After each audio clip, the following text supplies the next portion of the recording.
Collision का derivation बताओ।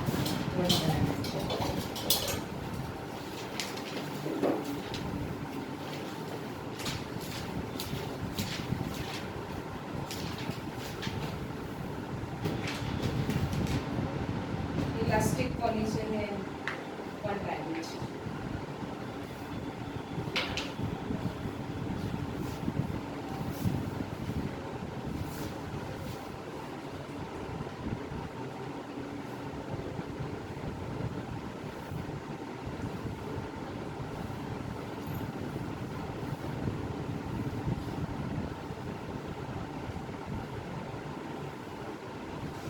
Elastic collision in one dimension मतलब दो बॉडी है m जिसका वेट है m1, जिसकी वेलोसिटी है u2, एक दूसरी बॉडी है जिसका मास है m2 और जिसकी वेलोसिटी है।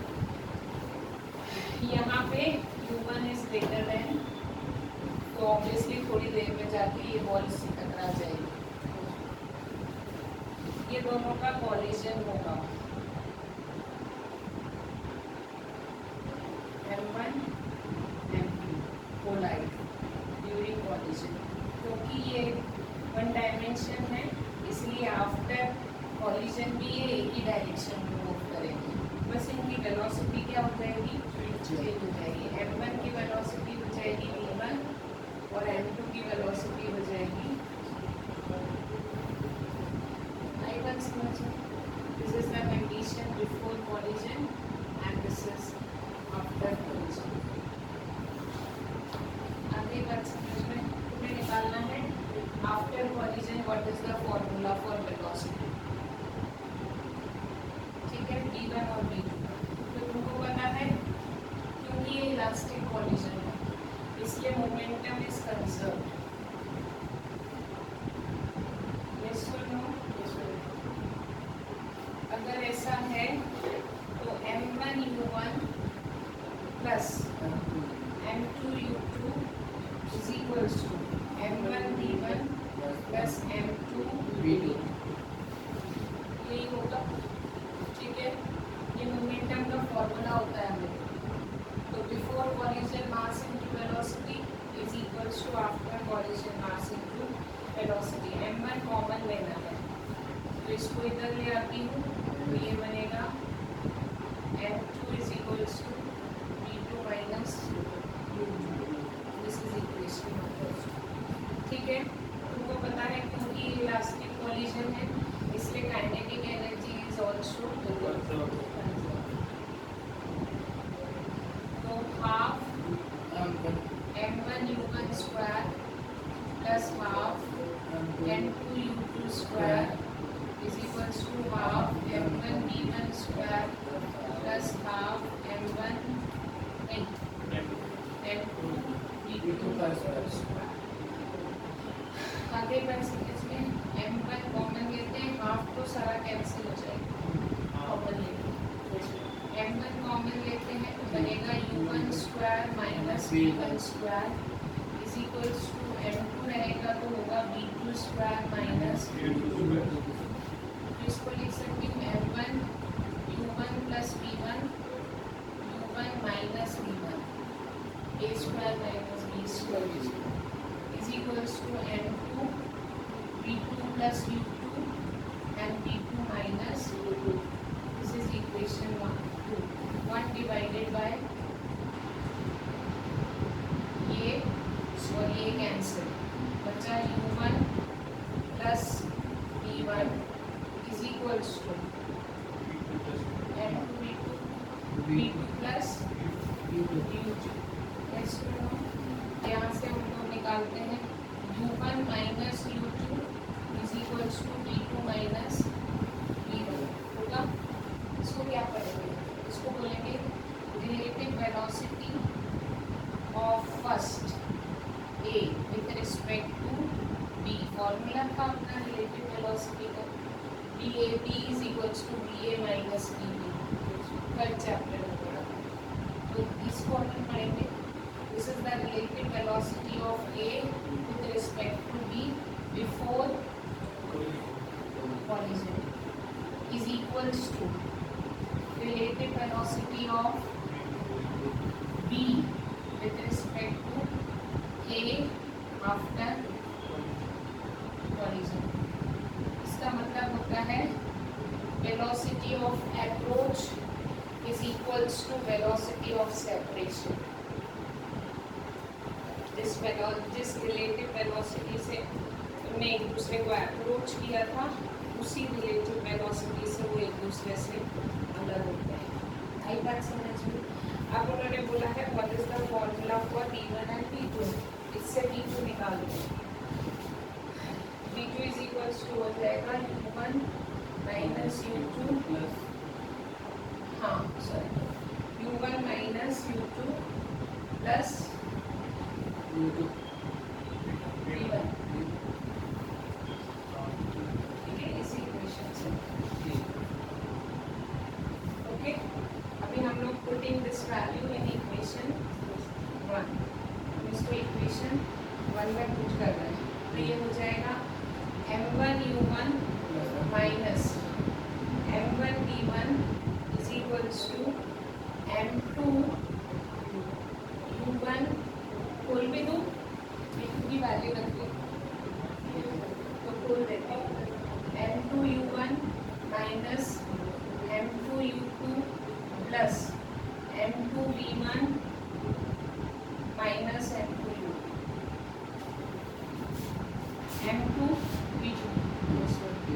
v2 में सब में मल्टीप्लाई कर दिया माइनस m2 u2। आधी बात समझ में? इसमें से हम लोग निकालेंगे v1 इधर उधर ले जाके। तो पहले देख लेते हैं कुछ कैंसिल हो रहा है, कुछ कैंसिल नहीं हो रहा। तो यहाँ पे हम लोग लिख सकते हैं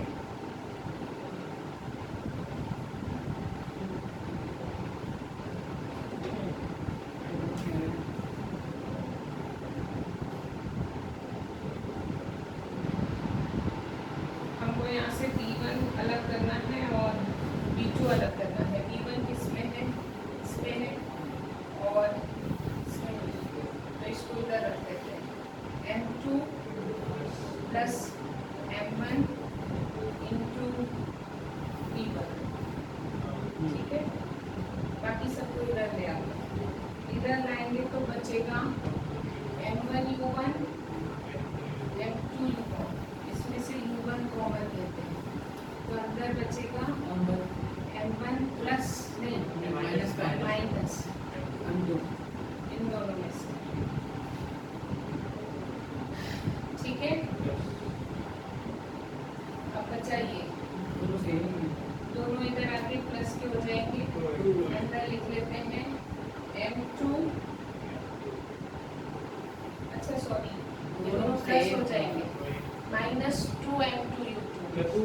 तो यहाँ पे आगे हो जाएगा प्लस 2m2 u2। आगे बात समझ में? v1 का फॉर्मूला बनेगा m1 minus m2 upon m1 plus m2 into u1 plus 2m2 u2 बाहर लिखते हैं upon m1 plus this is the formula for velocity of first. अगर वेलोसिटी ऑफ सेकेंड निकालना है तो we just replace the subscript, क्योंकि यहाँ relative velocity of separation is equals to relative velocity of approach है। इसलिए यहाँ पे मैं सिर्फ क्या करूँगी, सबस्क्रिप्ट चेंज करूँगी।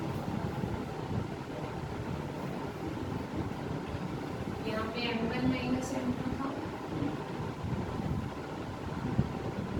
ठीक है, is equals to u2 plus 2m1 upon m1 plus m2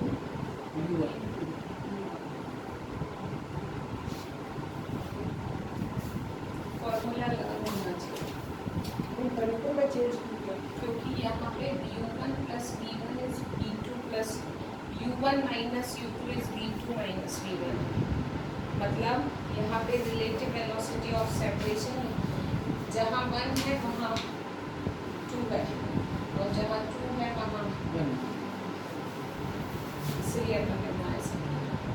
अगर यहाँ से निकाल के v1 की वैल्यू इस इक्वेशन में पुट करोगे तो भी यही आएगा। अपन ने v2 की निकाली थी ना, अगर v1 की निकाल के इस इक्वेशन में रखोगे तो यही बनेगा। आगे बात समझ में। उन्हें बोला है when two bodies of equal mass collide, मतलब m1 is equals to m2 is equals to m। Case 1, अगर दोनों का मास क्या है, सेम है, ये कैंसिल 0, v1 हो जाएगा 2m, हाँ ये m, ये बचेगा 2m 2m से 2m, v1 is equals to u2 and v2 is equals to, अगर दोनों का बॉडी का मास सेम है तो आफ्टर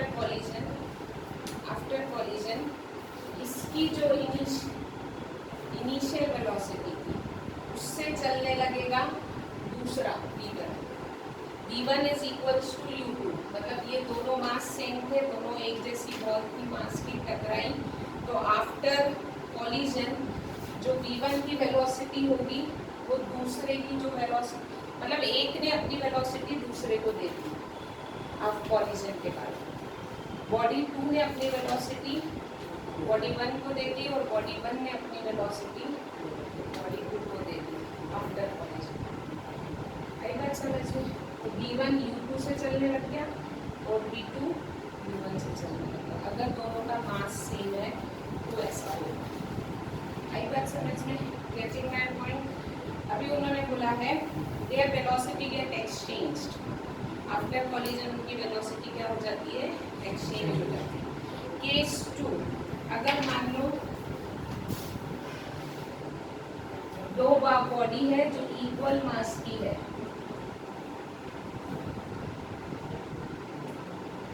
और एक बॉडी कोलाइड हो रही है, दूसरी बॉडी रेस्ट पे है, मतलब एक आ रही है विद सम इनिशियल वेलोसिटी और दूसरी रखी हुई है उससे टकरा रही है, मतलब दूसरी की इनिशियल वेलोसिटी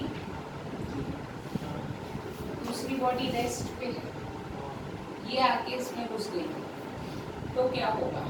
अगर ऐसा है तो उन्होंने बोला इफ u2 is 0, ये 0 ये 0, क्योंकि ये तो 0 ही है और क्योंकि u2 0 है तो ये भी 0 है, तो v1 is equals to हो जाएगा, मतलब पहली बॉल रुक जाएगी जिसने आगे मारा था, आफ्टर कॉलिजन वो रुक जाएगी और दूसरी बॉल किस स्पीड से चलने लगेगी, ये 0, दिस इज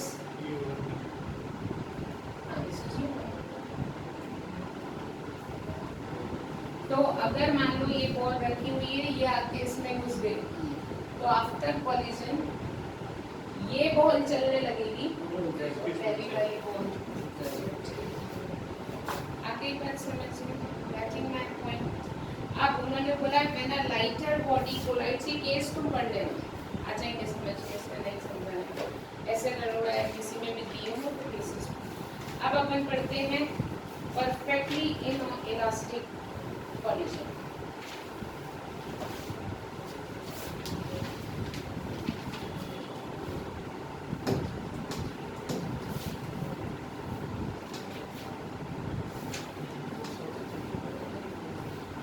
आज ये चैप्टर खत्म करना है, पर तुम लोग को आना है तो आना, नहीं तो परसों टेस्ट है इसी चैप्टर का, सुन लो। मैथ्स के लिए सर बुला रहे तो आ जाओ, फिजिक्स का मेरे टेस्ट हो बोला है कि सर हाँ तो अभी तो टेस्ट आ जाओ। परफेक्टली inelastic,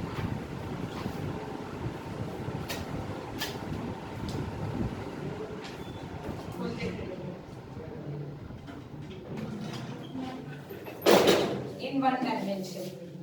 ठीक है, अभी क्या हो रहा है, बॉडी है m1 मास की, इसकी वेलोसिटी है u1, this is some body m2 जिसकी कोई वेलोसिटी नहीं, परफेक्टली इनइलास्टिक होता है। आफ्टर कॉलिजन ये दोनों एक बॉडी बन जाएंगे, कल बताया था, और दोनों एक ही वेलोसिटी से मूव करेंगे। यही होता है परफेक्टली स्टिक टुगेदर। ठीक है, गेटिंग माय पॉइंट। उन्होंने बोला है मोमेंटम तो हर केस में क्या रहता है, कंजर्व। तो क्या होगा, m1 u1 प्लस m2 0, क्योंकि ये रखी हुई थी, इसकी कोई इनिशियल वेलोसिटी नहीं थी, is equals to m1 plus m2 into v, क्योंकि दोनों एक ही मास हो चुका है और दोनों कॉमन वेलोसिटी से चल रहे हैं। यस और नो? तो यहाँ से v इज इक्वल्स टू आ जाएगा m1 u1 m1 upon m1 plus m2 into, ये सिर्फ डेरिवेशन है। अब हमने यहाँ क्या बोला था, यहाँ लॉस ऑफ काइनेटिक एनर्जी होता है, यहाँ पे काइनेटिक एनर्जी परफेक्टली इनइलास्टिक में लॉस होती है, सुपर इलास्टिक में गेन होती है। आई बात समझ में? तो यहाँ पे लॉस इन काइनेटिक एनर्जी मतलब चेंज इन काइनेटिक एनर्जी इस के इनिशियल माइनस के, पहले ज्यादा थी काइनेटिक एनर्जी, बाद में क्या होगी, कम होगी। तो के initial is half m1 u1 square, इसके पास तो कोई नहीं थी, अभी नहीं, अभी बाहर में। आई बात समझ में? Minus half m1 plus m2, yes और नो? ठीक है, तो यहाँ पे हो जाएगा v1 v की वैल्यू रखो, half m1 u1 square minus half m1 plus m2, what is v, m1 upon m1 plus m2 का होल स्क्वायर। आगे बात समझ में? यहाँ से सॉल्व करके डेल के का फॉर्मूला निकालोगे। ठीक है, अभी लिख तो तुम ऐसे भी कुछ नहीं रहे, घर जाके ही करोगे। यहाँ से हम लोग डेल के का फॉर्मूला निकालेंगे, ये आएगा 1/2 m1 m2 upon m1 plus m2 into u1 square. ये पॉजिटिव ही आएगी, डेल के की वैल्यू पॉजिटिव ही आएगी, माइनस कुछ है ही नहीं। सॉल्व करोगे डेल के पॉजिटिव आएगा, डेल के पॉजिटिव आएगा मतलब काइनेटिक एनर्जी लॉस्ट हो रही है, मतलब हमने जो साइन लिया है के इनिशियल माइनस के फाइनल, मतलब के इनिशियल ज्यादा होती है, तभी ये आंसर क्या आएगा, पॉजिटिव आएगा। आई बात समझ में? तुमको रेशियो निकालना है के फाइनल अपॉन के इनिशियल का। के फाइनल ये है, के इनिशियल ये है, तुमको इसका रेशियो निकालना है, के एफ अपॉन के फाइनल अपॉन के इनिशियल, ये आएगा m1 upon m1 plus m2। Solve करना, ये आएगा, तो ऑब्वियसली इज लेस देन, नीचे की वैल्यू ज्यादा है, ऊपर की वैल्यू कम है, तो ये लेस देन 1 होगा। It again show that kinetic energy after collision is less, K final is less than,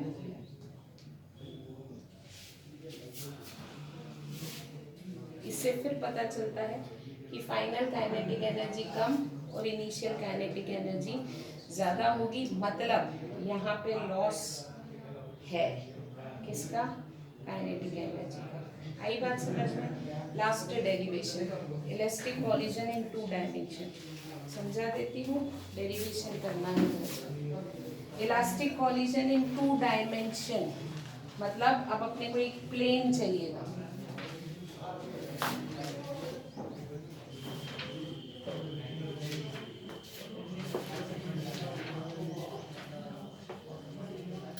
दीपक ज्यादा हो गया आज का, है ना? आज खत्म करना है तो क्या करेंगे?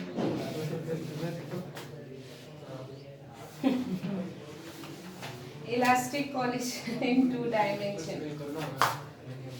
एक बॉडी है m1 u1 वेलोसिटी से चल रही है, एक बॉडी है m2 जो रेस्ट पे है। आगे बात समझ में? ये इससे टकराएगी, टकराने के बाद मतलब यहाँ कॉलिजन हो गया, टकराने के बाद एक बॉडी m1 चली जाएगी यहाँ पे विथ सम एंगल θ1, क्योंकि ये टू डायमेंशन में, ठीक है। और m2 चली जाएगी some other direction with some angle θ।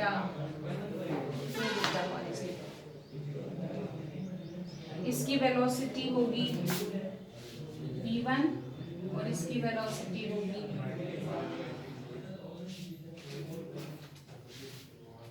ठीक है। Getting my point? आगे आइए डायग्राम समझ में। इस वेलोसिटी के दो कंपोनेंट होते हैं, एक ऐसा, ये एंगल थीटा है तो ये एंगल भी थीटा,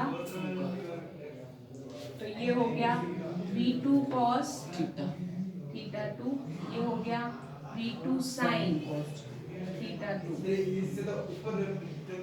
इसके दो कंपोनेंट। अंशुमन धीरे बोल। ये एंगल θ1 है तो ये एंगल भी, तो ये हो गया v1 cos θ1, ये हो गया v1 sin θ1। आगे बात समझ में? ठीक है, गेटिंग माय पॉइंट? क्योंकि ये ओके, अब उन्होंने बोला है मोमेंटम कंजर्व, लेकिन अब यहाँ पे अपन मोमेंटम कंजर्व लगाएंगे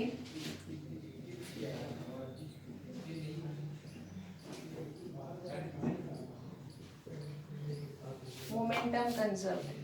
मोमेंटम कंजर्व यहाँ पे अपने को दो डायरेक्शन में लगाना पड़ेगा, क्योंकि ये प्लेन में है, हम एक एक डायरेक्शन का पढ़ेंगे। पहले एक्स एक्सिस में पढ़ते हैं। एक्स एक्सिस में मोमेंटम है m1 u1, यस और no? Before collision. After collision है m1 v1 cos θ1 plus m2 v2 cos θ2, yes और नो? x में यही है, तो x एक्सिस का before collision momentum x axis का आफ्टर कॉलिजन मोमेंटम के बराबर होना चाहिए। आगे बात समझ में? y एक्सिस में देखते हैं, पहले कोई मोमेंटम है ही नहीं, y डायरेक्शन में कोई वेलोसिटी नहीं है बिफोर कॉलिजन, यस और नो? आफ्टर कॉलिजन है m1 v1 sin θ1 minus m2 v2 sin θ2। क्यों? क्योंकि ये नीचे और ये ऊपर। आई बात समझ में? Getting my point? This is equation 1, this is equation. Elastic collision है, काइनेटिक एनर्जी भी क्या रहेगी?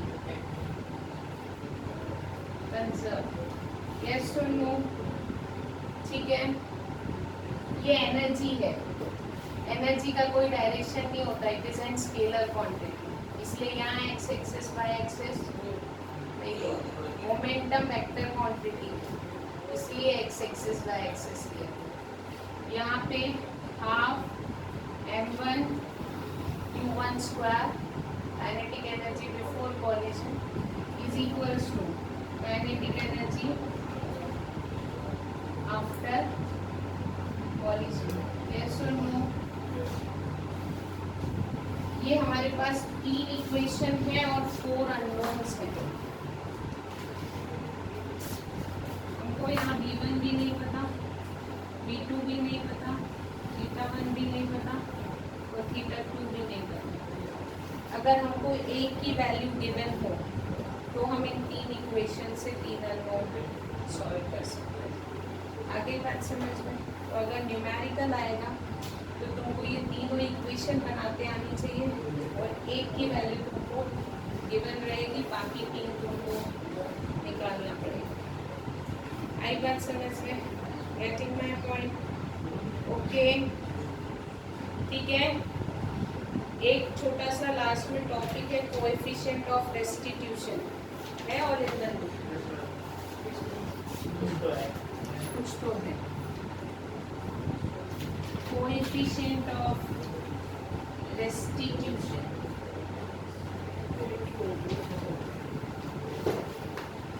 coefficient of restitution gives a measure of degree of restitution of collision. It is defined as the ratio of coefficient of restitution को E से denote करते हैं and it is the ratio of relative velocity of separation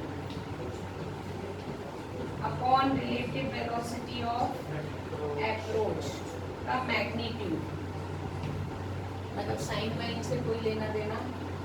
It is the ratio of relative velocity of separation to the relative velocity of approach. आई बात समझ में? The value of E depends on the material of colliding bodies. दो जो ball टकरा रही हैं वो किस मटेरियल के हैं उस पर डिपेंड करता है। और 2 glass ball E is equals to 0.95 उन्होंने दे रखा है। अब यदि सुन लो, हमको coefficient different type of collision पता चलते हैं। यदि E की वैल्यू 1 है, first if E is equals to मतलब velocity of separation is equals to velocity of approach है, ये यहाँ जाएगा। अगर ऐसा है तो ये कॉलिजन कौन सा है? Perfectly elastic. कौन सा है? Second, if E is greater than 0 but less than, E की वैल्यू 0 से तो ज़्यादा है लेकिन 1 से कम है, मतलब E is more than 0 but less than 1, तो उन्होंने बोला है the relative velocity of separation is less than,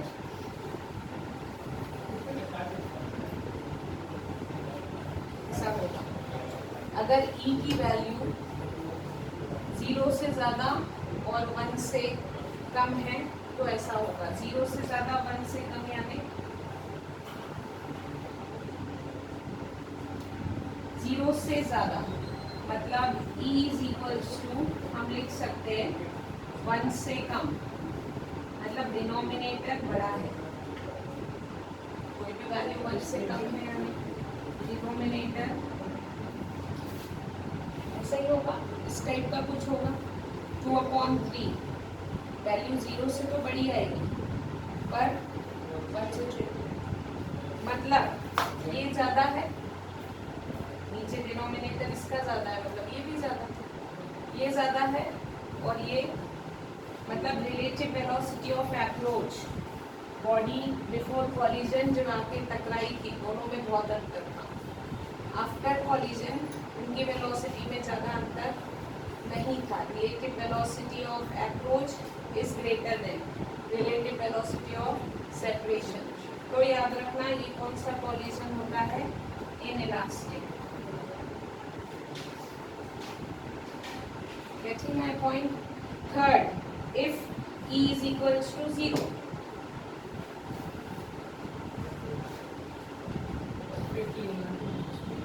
perfectly inelastic, चिपक गई है और कॉमन वेलोसिटी से दौड़ रही है, perfectly inelastic। आई बात समझ में? Last E is greater than मतलब gain in kinetic energy, super elastic. आई बात समझ में? तो कोएफिशिएंट ऑफ रेस्टिट्यूशन से हमें पता चलता है कि ये कॉलिजन किस टाइप का है।